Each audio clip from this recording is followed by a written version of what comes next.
To better understand the current state of modern-day media manipulation, we must first look at the father of propaganda, Edward Bernays. His influence on the 20th century rivaled that of his uncles, Sigmund Freud, as Bernays pioneered the idea of crowd psychology with Freud's psychoanalytical ideas in what would become a new political ideal on how to control the masses. In his 1928 book, Propaganda, Bernays wrote, "If we understand the mechanisms and motives of the group mind, it is now possible to control and regiment the masses according to our will, without them knowing it." He called it the engineering of consent and proposed that those who manipulate this unseen mechanism of society constitute an invisible government, which is the true ruling power of our country. It was Bernays who introduced the corporate giants to crowd psychology methods and polished techniques to manipulate society. He convinced the population to buy on impulse things they didn't even need by linking mass-produced goods to their own unconscious desires.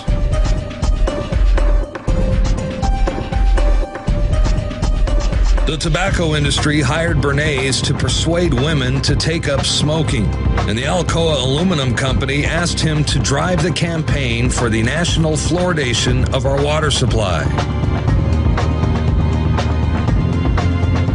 A consumerist culture was born, and the U.S. government took notice. In addition to famous corporate giants, Bernays also began working for the federal government.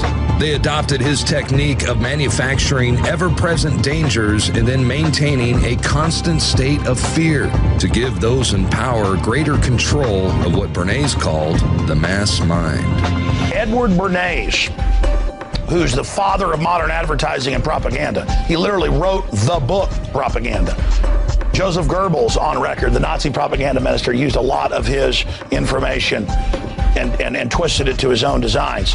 Bernays was the chief psychological warfare expert for more than 20 years, advising the Department of War. He advised them to call it defense. Don't be honest anymore. Call it the Department of Defense, because you're actually going to run giant imperial slaughter operations.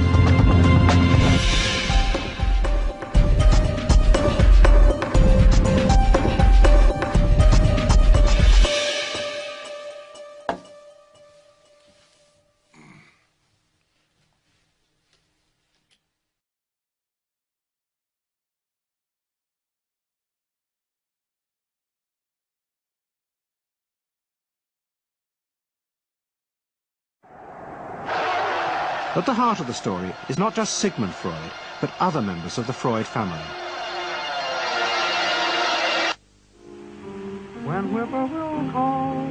This episode is about Freud's American nephew, Edward Bernays. Bernays is almost completely unknown today, but his influence on the 20th century was nearly as great as his uncle's. Because Bernays was the first person to take Freud's ideas about human beings and use them to manipulate the masses.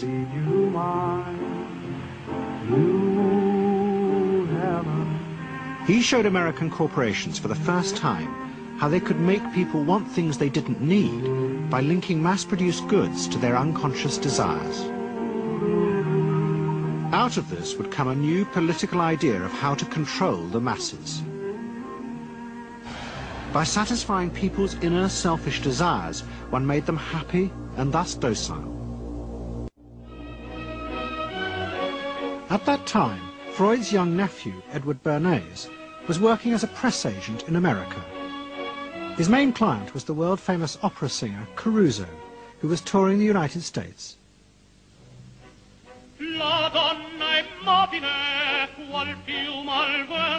Bernays' parents had emigrated to America 20 years before, but he kept in touch with his uncle and joined him for holidays in the Alps. But Bernays was now about to return to Europe for a very different reason. On the night that Caruso opened in Toledo, Ohio, America announced it was entering the war against Germany and Austria. As a part of the war effort, the US government set up a Committee on Public Information, and Bernays was employed to promote America's war aims in the press. The president, Woodrow Wilson, had announced that the United States would fight not to restore the old empires, but to bring democracy to all of Europe. Bernays proved extremely skillful in promoting this idea, both at home and abroad. And at the end of the war, he was asked to accompany the president to the Paris Peace Conference. Then, to my surprise, they asked me to go over with Woodrow Wilson to the peace conference. And at the age of maybe 26, I was in Paris for the entire time of the peace conference that was held in the suburb of Paris, and we worked to make the world safe for democracy. That was a big slogan. Wilson's reception in Paris astounded Bernays and the other American propagandists. Their propaganda had portrayed Wilson as a liberator of the people, a man who would create a new world in which the individual would be free. They had made him a hero of the masses. And as he watched the crowd surge around Wilson, Bernays began to wonder whether it would be possible to do the same type of mass persuasion, but in peacetime. When I came back to the United States, I decided that if you could use propaganda for war, you could certainly use it for peace. And propaganda got to be a bad word because of the Germans using it.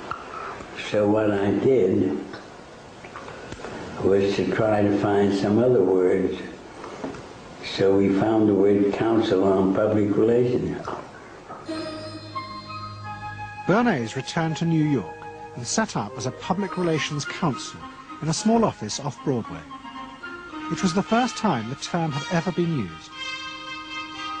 Since the end of the 19th century, America had become a mass industrial society, with millions clustered together in the cities. Bernays was determined to find a way to manage and alter the way these new crowds thought and felt. To do this, he turned to the writings of his uncle Sigmund.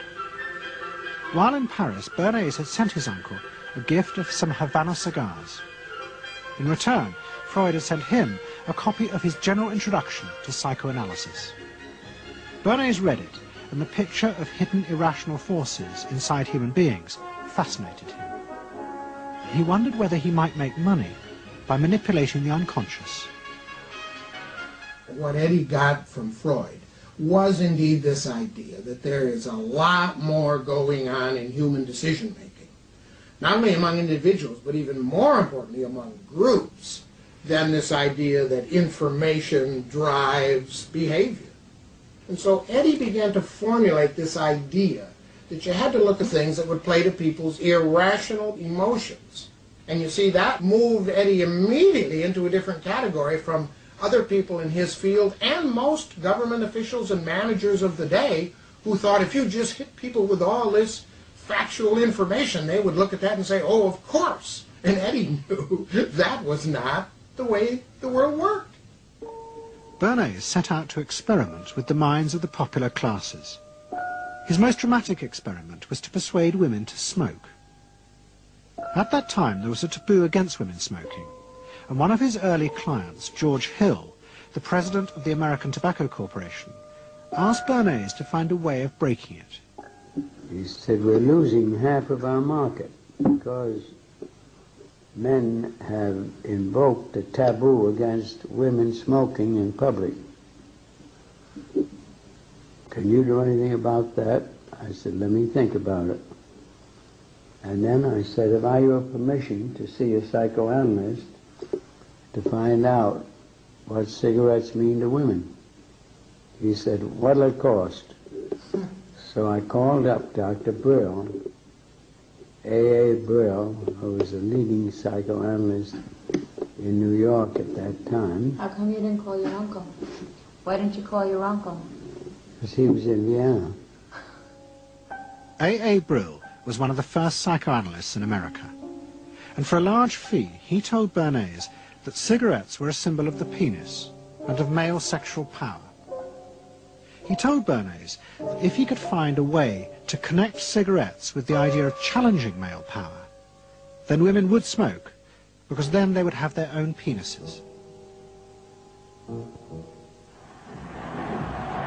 Every year, New York held an Easter Day parade to which thousands came, and Bernays decided to stage an event there.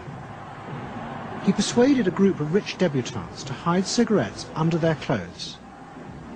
Then they should join the parade, and at a given signal from him, they were to light up the cigarettes dramatically. Bernays then informed the press that he had heard that a group of suffragettes were preparing to protest by lighting up what they called torches of freedom. He knew this would be an outcry, and he knew that all of the photographers would be there to capture this moment, and so he was ready with a phrase which was torches of freedom. And so here you have a symbol, women, young women, debutantes, smoking a cigarette in public with a phrase that means anybody who believes in this kind of equality pretty much has to support them in the ensuing debate about this, because torches of freedom. I mean, what's on all American coins? It's liberty. She's holding up the torch, you see? And so all of this is there together. There's emotion, there's memory, there's a rational phrase, even though it's using a lot of emotional elements. It's a phrase that works in a rational sense. All of this is together. And so the next day, this was not just in all of the New York papers, it was across the United States and around the world. And from that point forward, the sale of cigarettes to women began to rise. He had made them socially acceptable with a single symbolic act. What Bernays had created was the idea that if a woman smoked, it made her more powerful and independent, an idea that still persists today. Embrace me, my sweet embrace. It made him realize that it was possible to persuade people to behave irrationally if you link products to their emotional desires and feelings. The idea that smoking actually made women freer was completely irrational, but it made them feel more independent. It meant that irrelevant objects could become powerful emotional symbols of how you wanted to be seen by others. Eddie Bernays saw the way to sell product was not to sell it to your intellect, that you ought to buy an automobile, but that you will feel better about it if you have this automobile. I think he originated that idea, that they weren't just purchasing something, but they were engaging themselves emotionally or personally in the product or service. That it's not, you think you need a new piece of clothing, but you'll feel better with the piece of clothing. That was his contribution in a very real sense. We see it all over the place today, but I think he originated the idea of the emotional connect to a product or service. What Bernays was doing fascinated America's corporations. They had come out of the war rich and powerful, but they had a growing worry. The system of mass production had flourished during the war, and now millions of goods were pouring off production lines. What they were frightened of was the danger of overproduction, that there would come a point when people had enough goods and would simply stop buying. Up until that point, the majority of products were still sold to the masses on the basis of need. While the rich had long been used to luxury goods, for the millions of working-class Americans, most products were still advertised as necessities. Goods like shoes, stockings, even cars were promoted in functional terms for their durability. The aim of the advertisements was simply to show people the product's practical virtues, nothing more.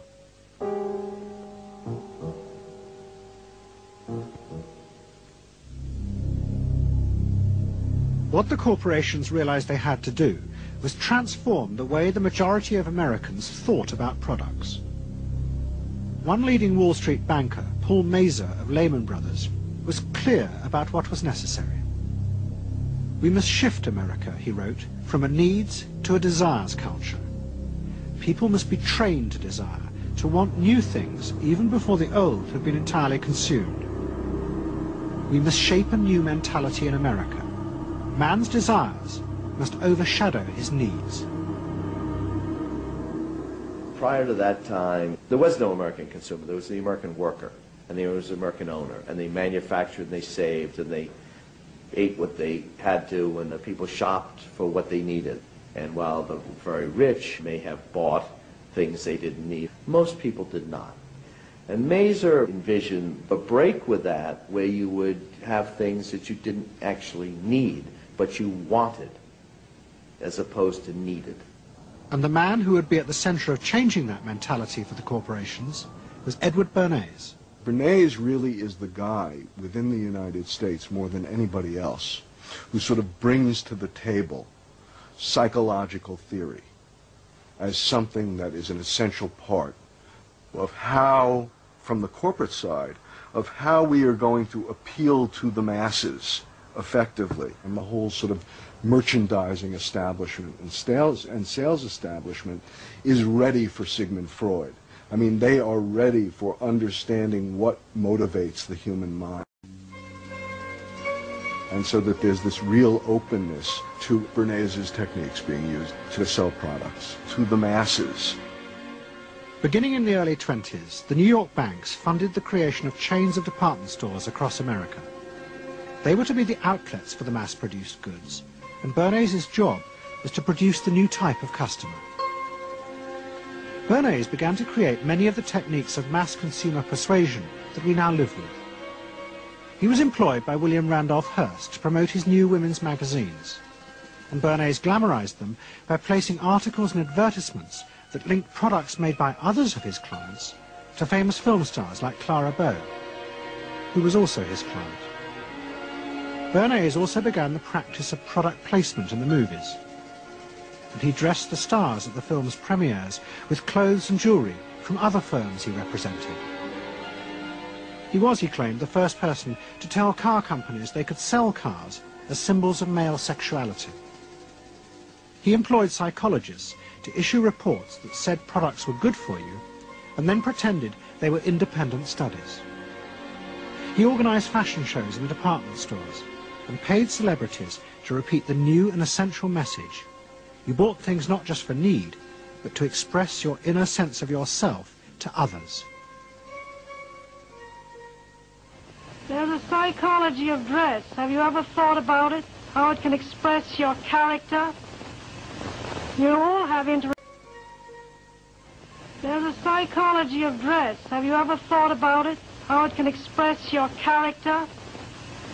You all have interesting characters, but some of them are all hidden. I wonder why you all want to dress always the same, with the same hats and the same coats. I'm sure all of you are interesting and have wonderful things about you, but looking at you in the street, you all look so much the same. And that's why I'm talking to you about the psychology of dress. Try and express yourselves better in your dress. Bring out certain things that you think are hidden. I wonder if you've thought of this angle of your personality. I'd like to ask you some questions. Why do you like short skirts? Oh, because there's more to see. More to see, eh? What good does that do you? Looks in my hands. It makes you more attractive. Does? In 1927, an American journalist wrote, "A change has come over our democracy. It is called consumptionism. The American citizen's first importance to his country is now no longer that of citizen, but that of consumer." The growing wave of consumerism helped in turn to create a stock market boom.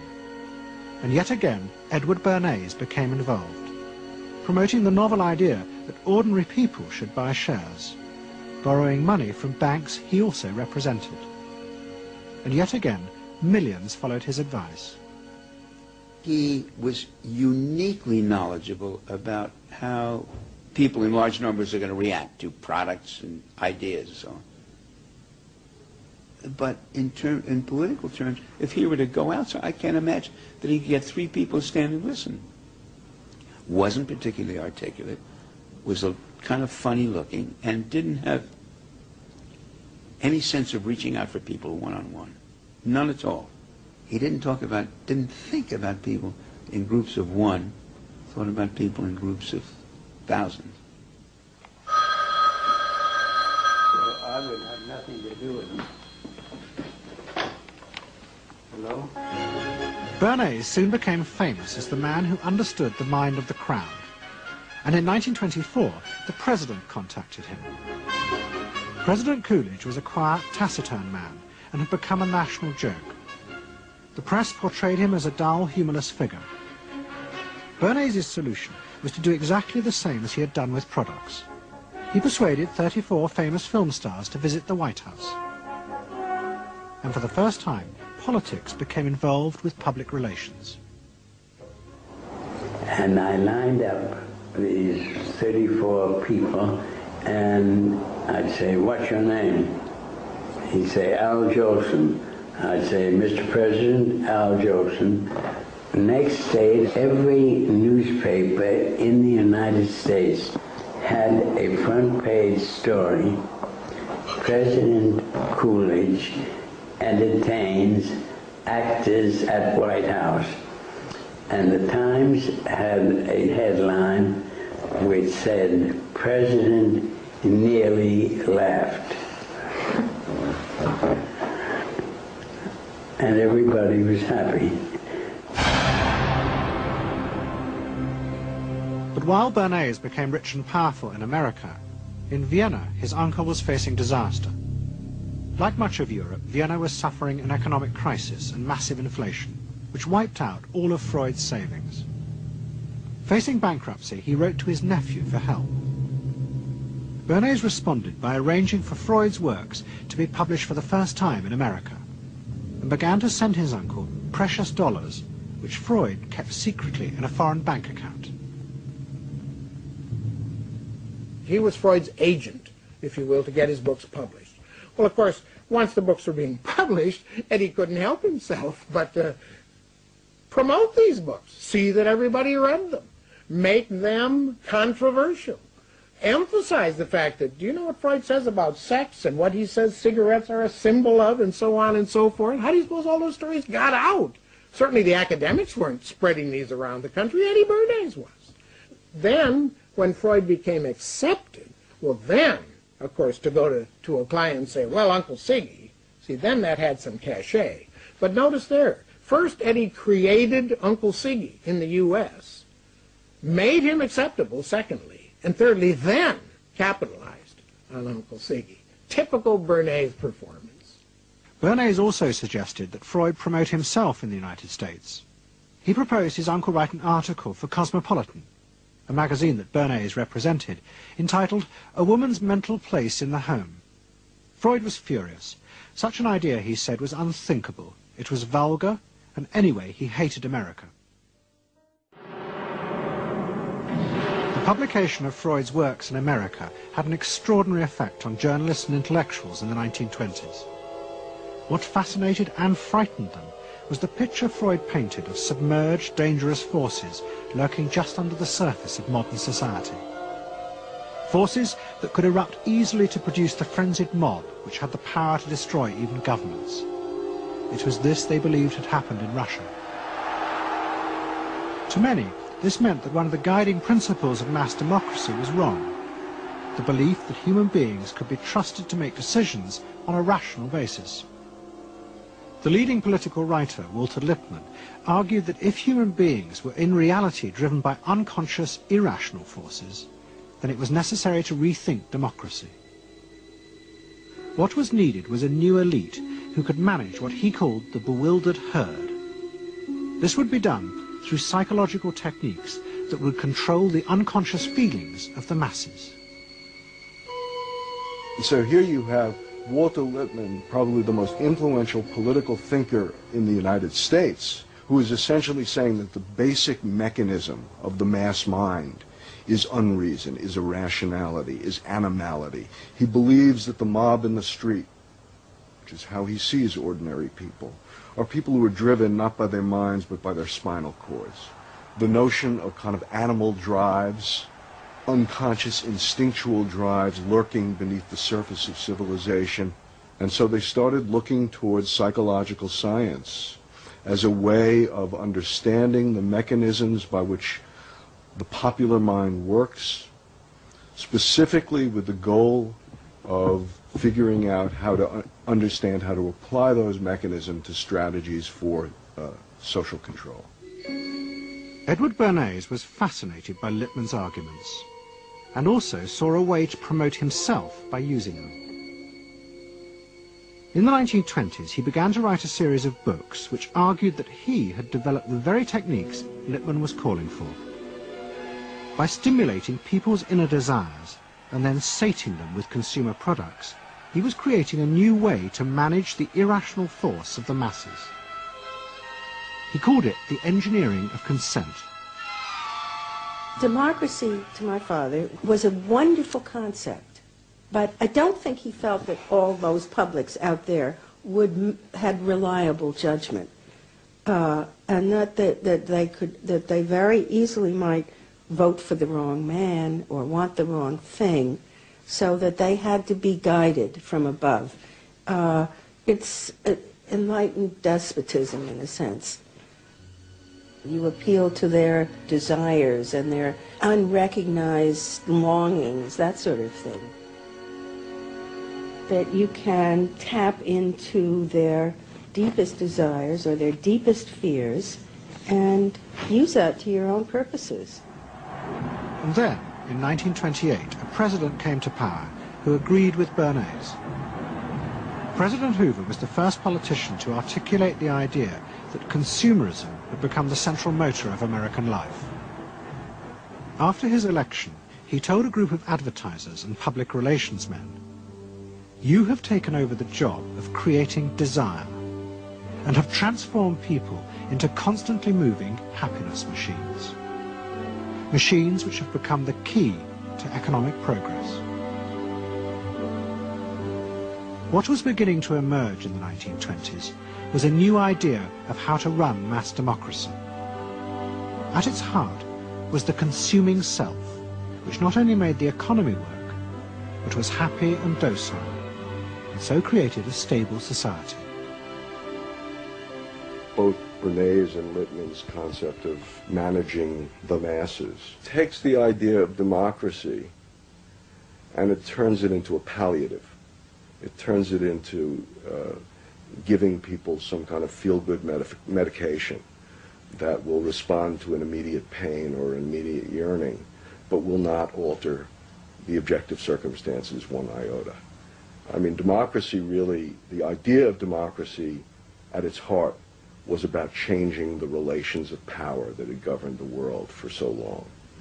And Bernays' concept of democracy was one of maintaining the relations of power, even if it meant that one needed to sort of stimulate the psychological lives of the public. And in fact, in his mind, that was what was necessary. That if you can keep stimulating the irrational self, then leadership can basically go on doing what it wants to do.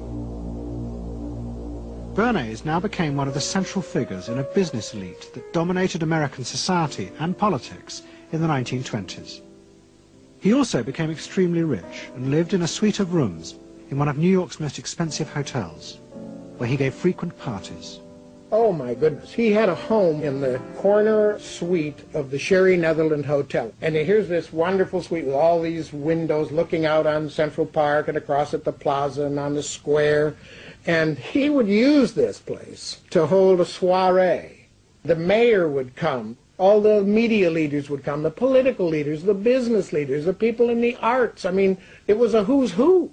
People wanted to know Eddie Bernays because, you know, he himself became a sort of a famous man, a sort of a magician who could make these things happen. He knows everybody. He knows the mayor and he knows the senator and he calls politicians on the telephone as if he did get literally a high or a bang out of doing what he did. And that's fine, but it can be a little hard on the people around you, especially when you make other people feel stupid. People who worked for him were stupid, and children were stupid, and if people did things in a way that he wouldn't have done them, they were stupid. It was a word that he used over and over and over, dope and stupid. And the masses? They were stupid.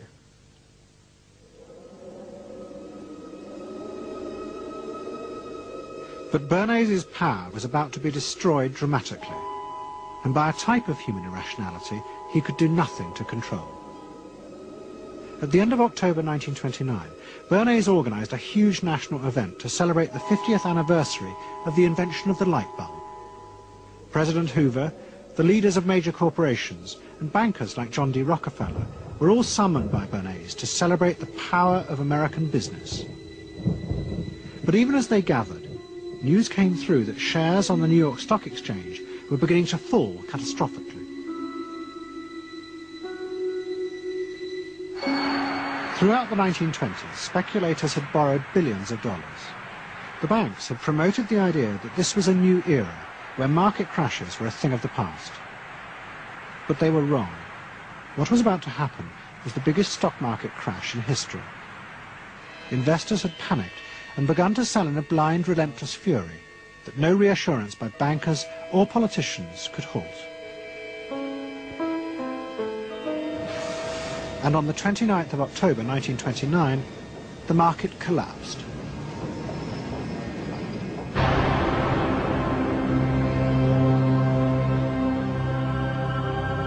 The effect of the crash on the American economy was disastrous. Faced with recession and unemployment, millions of American workers stopped buying goods they didn't need. The consumer boom that Bernays had done so much to engineer disappeared, and he and the profession of public relations fell from favour. Bernays' brief moment of power seemed to be over.